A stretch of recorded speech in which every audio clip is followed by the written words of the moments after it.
Je m'appelle Philippe Léon, je suis chercheur au CNRS dans un laboratoire qui s'appelle AFMB pour architecture et fonction des macromolécules biologiques. Donc c'est un laboratoire du CNRS qui se trouve sur Marseille. Donc je vous ai mis mon adresse mail et le site de notre équipe. D'une manière générale, on va dire si vous avez des questions sur la recherche ou sur votre avenir, n'hésitez pas à me contacter. Voilà. Donc je travaille dans la même équipe que Monsieur Delozin et donc je vais prendre la suite des TD de biochimie. Donc, vous étiez arrêté, je pense, normalement à l'exercice numéro 2. Donc, on va regarder comment se comportent les acides aminés quand on fait varier le pH.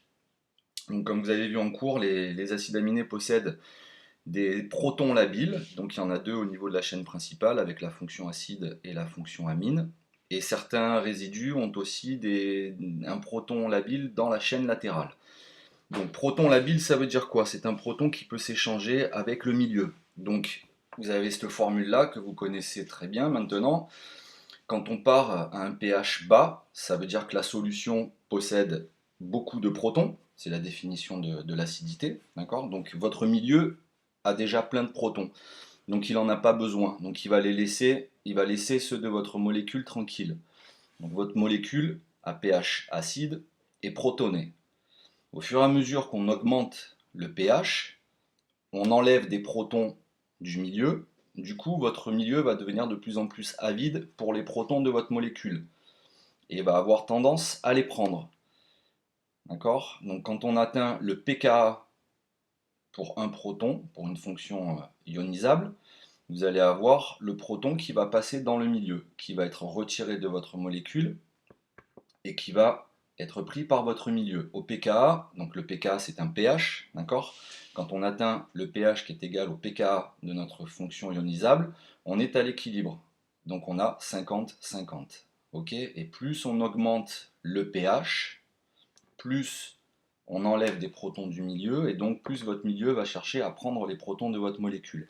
Et à la fin, donc, on aura la forme de notre fonction ionisable qui sera totalement déprotonée. Ok, ça c'est pour la petite révision sur le cours. Donc les acides aminés qui ont une chaîne latérale avec un proton labile, ce sont les suivants, d'accord?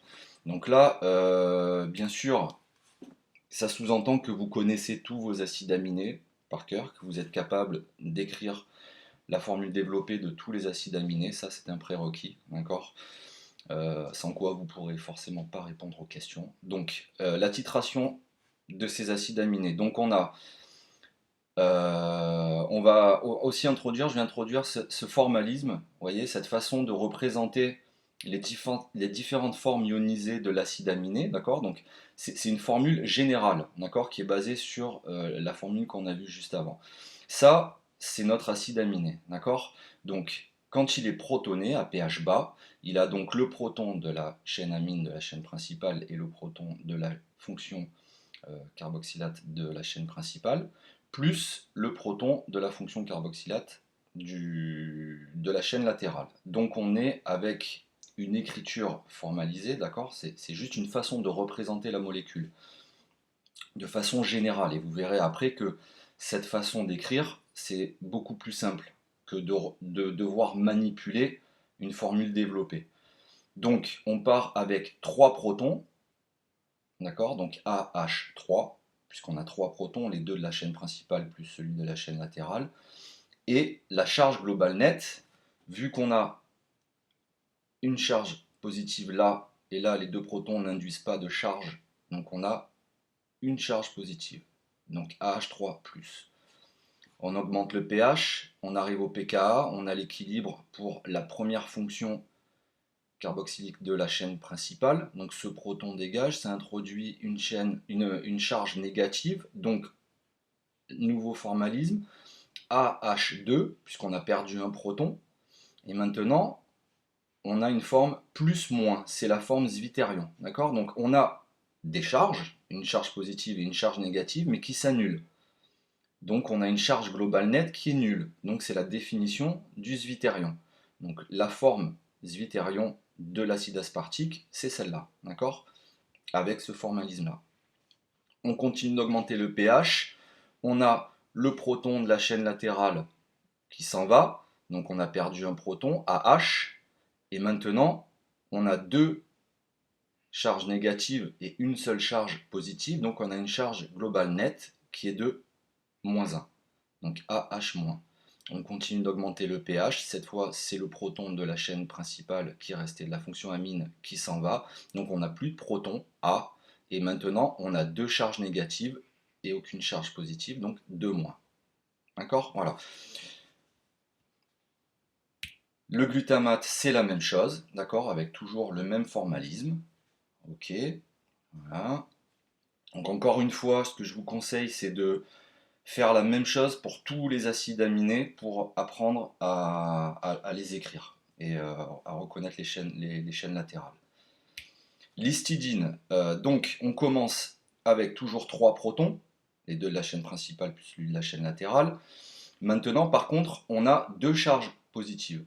Donc AH3, 2+. Alors, petite remarque, là, la fonction imidazole, due à la délocalisation des doublés dans les chaînes doubles, dans les liaisons covalentes doubles, cette liaison covalente pourrait se trouver là, et du coup, en fait, les deux protons sont équivalents. D'accord? Vous pourriez très bien avoir le NH+ ici avec la double liaison, et là, la liaison simple. C'est exactement la même chose. D'accord? Si vous le voyez écrit à l'inverse, ça ne doit pas vous perturber. Et les deux protons sont équivalents. Donc AH3 de plus, on perd un proton AH2, on perd une charge, on est à plus. Là, on arrive à la forme zwitterion, donc AH, on a encore perdu un proton, on est à plus-moins, puisqu'on a plus qu'une charge négative, une charge positive, c'est le zwitterion. On perd encore un proton et une charge positive, et donc on arrive à A-. La lysine, c'est la même chose. Voilà, donc là, il n'y a rien de bien compliqué. Une fois que vous avez compris le formalisme, vous avez juste ça. Encore une fois, vous allez voir dans la vidéo, la dernière vidéo, que c'est très pratique d'utiliser ce formalisme-là en fonction de ce qu'on vous demande. Si on vous demande d'écrire les formes ioniques, bien sûr, il faut que vous écriviez la formule développée de votre acide aminé pour montrer que vous le connaissez. L'arginine, qui est aussi un acide aminé positif comme la lysine, d'accord, donc on a le même formalisme, toujours pareil. Je vous laisse noter tout ça. La tyrosine, avec là le cycle dans la chaîne latérale et le OH. La cystéine. Donc vous voyez qu'à chaque fois, bien sûr, on n'a pas forcément le même formalisme pour la molécule. Ça va dépendre de la charge qu'on a.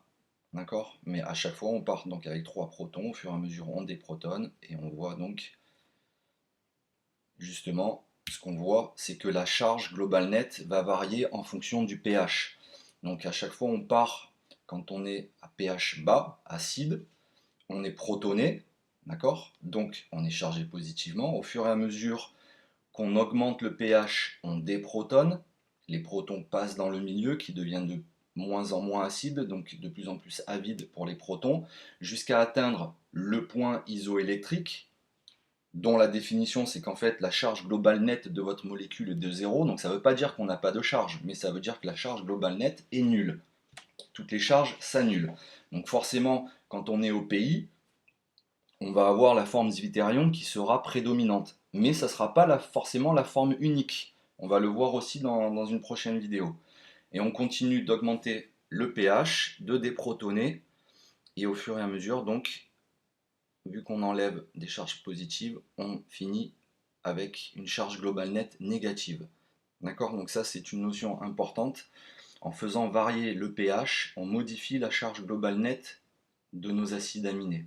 Et vous allez voir la semaine prochaine que c'est une notion qui permet qu'on va utiliser pour pouvoir purifier les protéines. En faisant varier le pH, on va changer la charge globale de notre acide aminé et donc de notre protéine, et ça va nous permettre notamment de purifier les protéines. Mais ça, ce sera pour la semaine prochaine. Voilà, à tout de suite dans la prochaine vidéo.